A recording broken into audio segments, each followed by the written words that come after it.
This is Dave Meltzer with Entrepreneurs, the Playbook, and I have the owner, founder of Happy and Strong Inc. Can you believe, or could you imagine a better guest for David Meltzer to have than Jaime Villalovos? And she is here to talk about her new book, which is coming out on May 17th.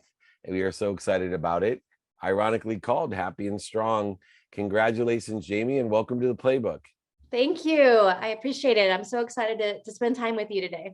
Well, obviously, happiness is a big deal to me, and I'm on a mission to empower over 1 billion people to be happy. But a lot of people can't reconcile strength in happiness. And where do we derive strength? How do we get the strength? Do we self-contain it? Why did you write a book that includes strength with happiness? Yeah, I wasn't planning on writing a book. Maybe, when my 4 kids are out of my house and off to college. But you know what? I just, I've coached so many people, entrepreneurs, to be successful in business and in leadership.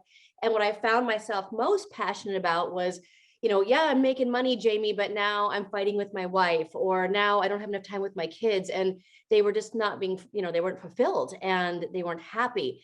And then I saw during the pandemic, I felt like everyone was in their own little form of depression. And we're now in a stage in the United States where we are more unhappy than we've been in over 50 years.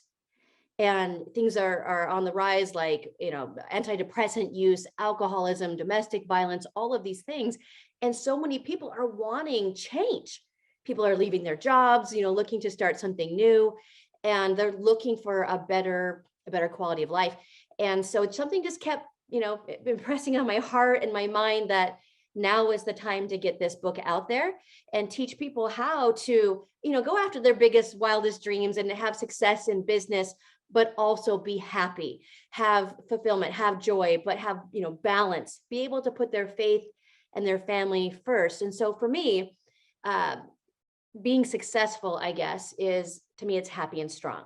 That when you get there and the whole journey along the way, that you love your life, you love the journey of it, and that you can find where you can win in business, but be able to put your faith and your family first. So the strength part to me is that you are financially strong. We've all seen it, people making millions and then COVID hits, or 2008 financial crisis, and they're wiped out. So I want them to be financially strong. I want them to have peace of mind. I want them to have a strong foundation in their marriage, their partnerships, their relationships, and with their families. So again, I kept feeling during COVID that I needed to get this out there and show people kind of how I did it. And it's so important, as you know, the fastest growing cause of death in almost every demographic in America is suicide. Mm-hmm. And when you look at someone who's strong enough to take their own life, you have to look at what's missing, what they don't want, maybe a separation between what they are doing and what other people want for them. And in that context, you have all your favorite F's in there: faith, obviously, family, finance, and fitness. Mm-hmm. When I look at all 4 of those to include, and as you create a strong and compelling vision for life in your book, when we look at that vision, it's, one of what I consider the biggest lies that people tell themselves. I find very wealthy people lie to themselves about their faith, their family, and their fitness. People who are extremely fit lie to themselves about their faith, their family, and their finance. Yeah. And people that have these really great families, they show up to, every single soccer game, and they're there at every single PTA meeting. They're lying about their faith, their finance, and fitness, and the only thing that's true. And there needs to be this strong, compelling vision of a weighted balance, Right. of those 4 things. Yeah. In your book, how do you help people with and to create a strong and compelling weighted balance for their life? Well, the first half of the book really is how to do that, how to identify your purpose and develop a compelling vision for your life and a plan to get to be successful in business or those things. The middle of the book is kind of how to turn yourself into a leader, develop leaders so that you have lifestyle, so that you can be freed up from your business. And then that second half is, how do you have it all? How do you balance it all? How do you juggle it all? How do you get those 4 F's in there? And I think that you do need to have the faith, the family, or if, faith could be personal development or spiritual. Family could be any type of relationships that are fulfilling to you. And then your fitness is your mental and your physical wellness, right?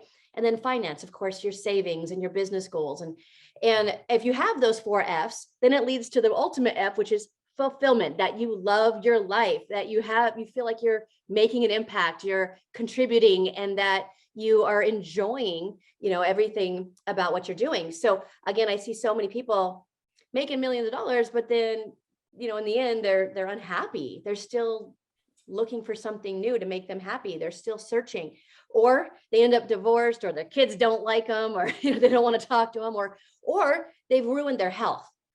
And in the end, they're trying to spend all their money buying back that health. So I teach them how to first, like you said, develop that compelling vision, something that you're hopeful for. One of the main things that causes happiness, one of the keys to happiness, is progression. And I think so many people are just feeling stuck right now, that they're kind of the same as they've been for a long time, or this year looks a lot like last year. And so the reason they're not progressing is because they're focused on where they're at and these problems, challenges, unhappiness, instead of focusing on where they're going and being hopeful and excited about the next version of themselves and what's coming up, next around the corner in their life. And so I kind of help them to get clearly defined goals in each of those areas. I help them to prioritize, take things off their plate. These are all learnable, simple, tangible tools that, great leaders like John Maxwell and Ed Milet are super endorsing this book and what we're doing right now.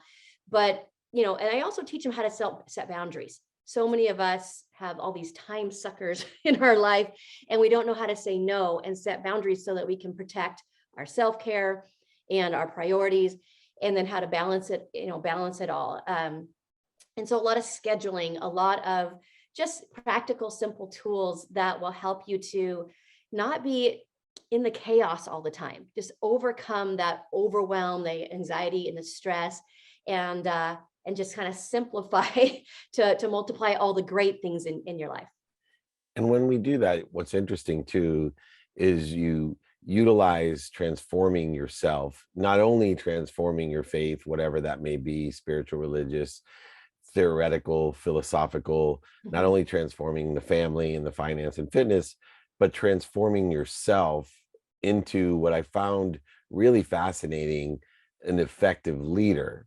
How do you integrate leadership into what seems to be a very personal type of transformation of happy and strong living, of a vision of a happy and strong, fulfilled, passionate, purposeful, and profitable life?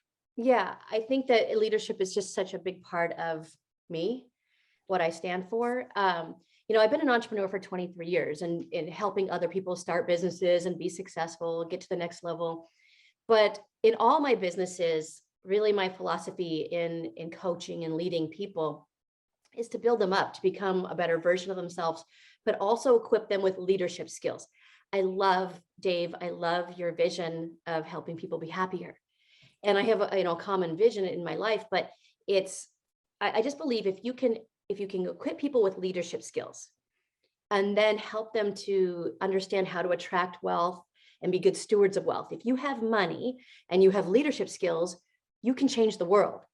And so for me, I'm building leaders as well as, teaching all these other principles in happiness, because if I can teach you how to be successful and have leadership skills, then you can go out and impact maybe the next generation with your children. But also I want to kind of just spark a little bit of philanthropy, of serving others.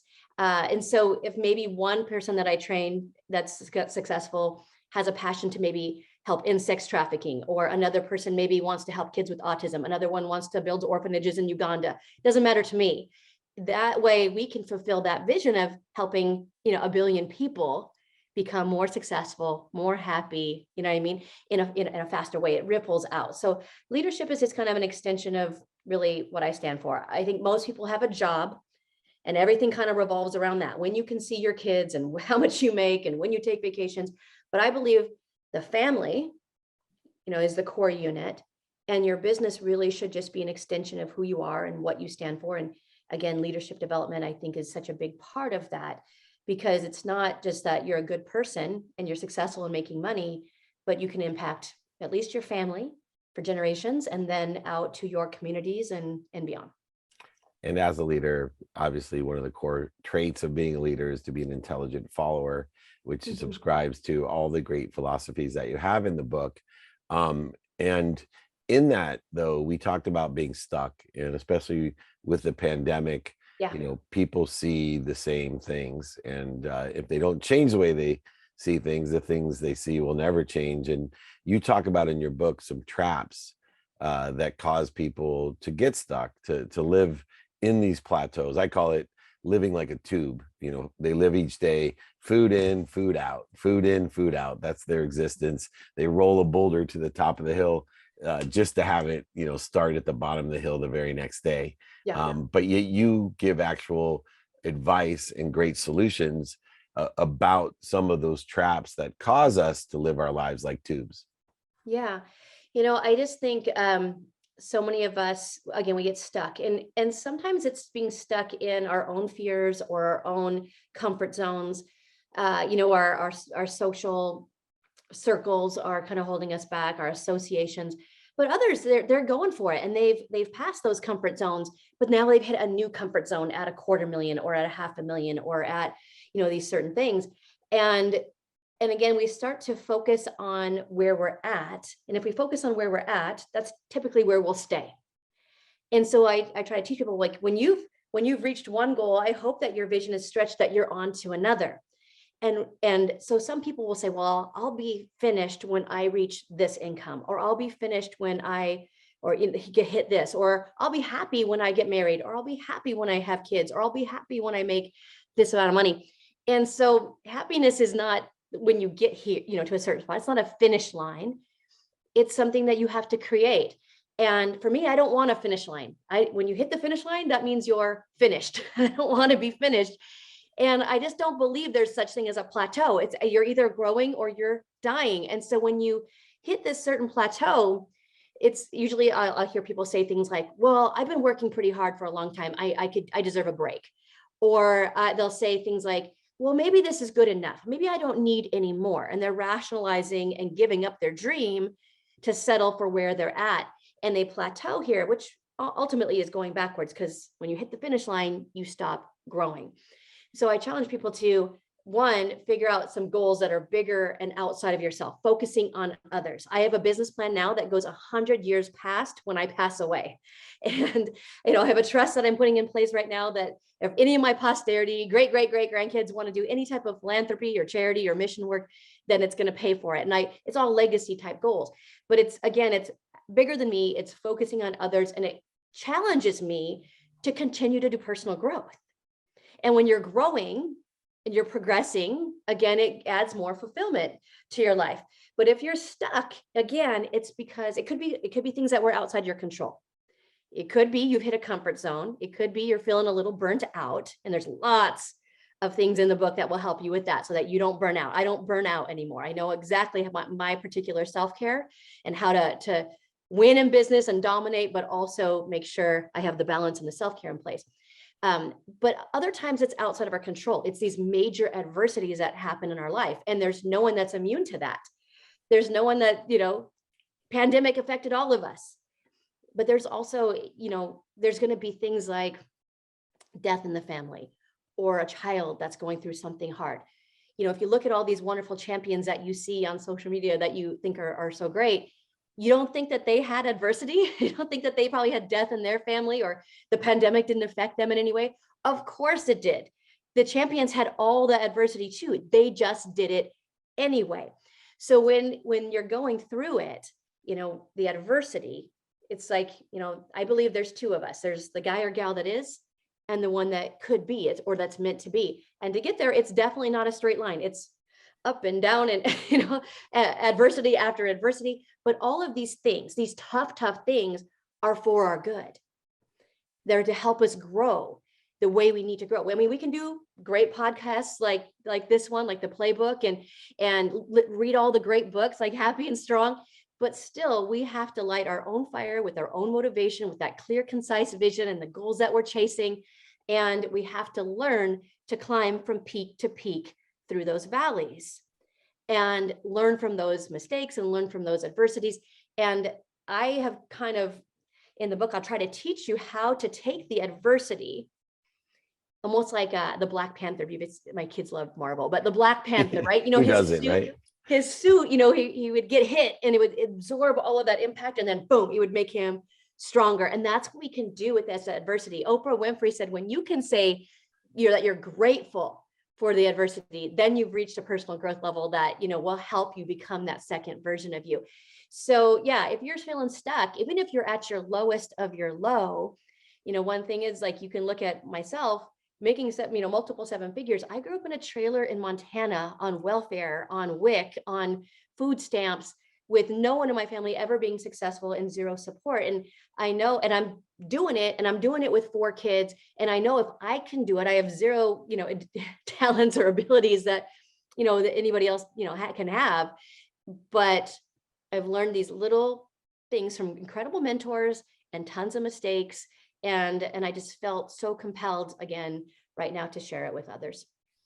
And you do such a great job of it in the book, and looking at that idea, how faith, family, finance, and fitness all combine. There is a perspective that I shared in the second half of my life, as Oprah Winfrey said, of being protected and promoted by the mistakes, setbacks, failures, etc. And someone who has gone bankrupt and lost everything, and realized after losing over $100 million that I was financially illiterate. One of the things that I love is you do teach people that they can live with the desire that they must be what they can be, regardless of the circumstances of where they started. We both started in very similar circumstances, but also where you may have taken yourself in that journey. Many people have ups and downs in their family life, their fitness life, their faith life, and of course their finance life. But one of the expertises that you have, Jaime, and one of the most compelling reasons for me in the Happy and Strong book is the different perspective, the long vision that you do have. You mentioned creating a legacy for your great, great, great grandchildren in philanthropy, but you are an expert at creating businesses that are built to last. Yeah. And as we see, the only thing that's changing about change is the speed that it changes at. There's always been uncertainty and change. It's just, it's happening far faster in greater capacity. So we have to be even better at understanding core principles that and teach so well. What are some of the things in the book that we're going to learn about how to build a business that lasts, so that we have the stability to have better faith, family, finance, and fitness?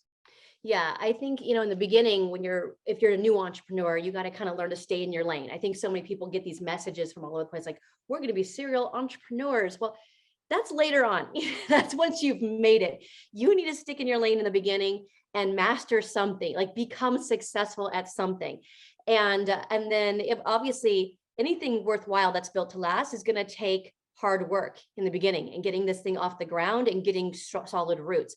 And I think that some people just think, oh, I'm going to have this side thing and I'm going to, do this thing online, and it's not how it works.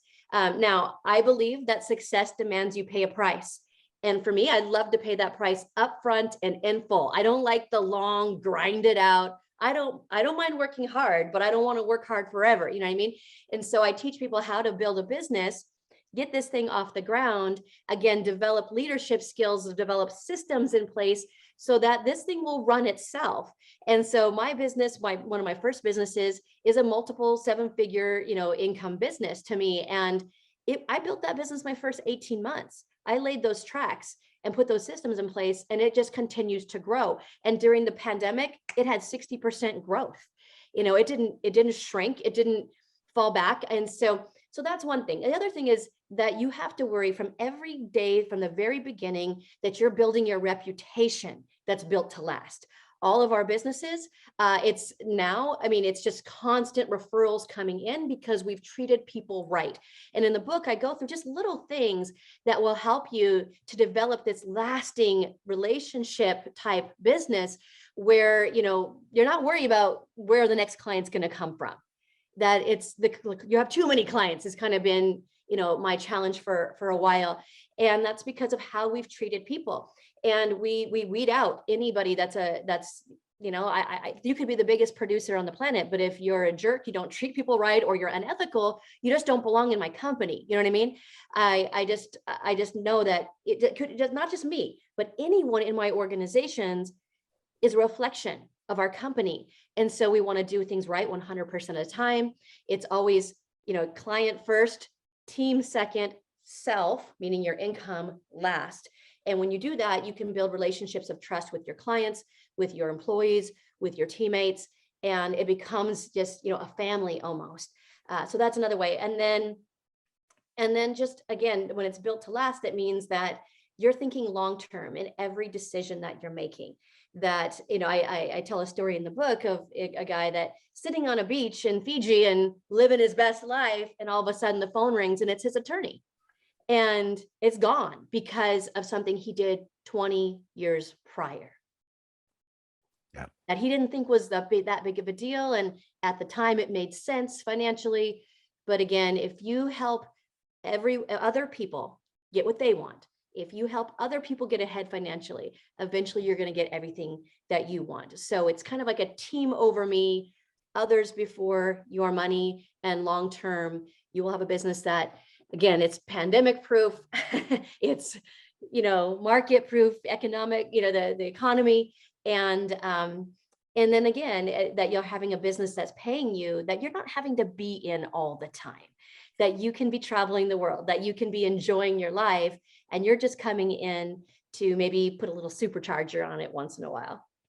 And that's exactly what you do. Learn from one of the top female earners in the entire world. She's written a book called Happy and Strong, coming out May 17th. You can get it everywhere, and definitely also follow Jaime wherever she goes. She has an extraordinary business, author, speaker, coach, incredible entrepreneur, but most importantly, philanthropist as well. She is of service and of value to others. Jaime, I only wish you the greatest of success, which I'm sure you'll continue to have because you are built to last.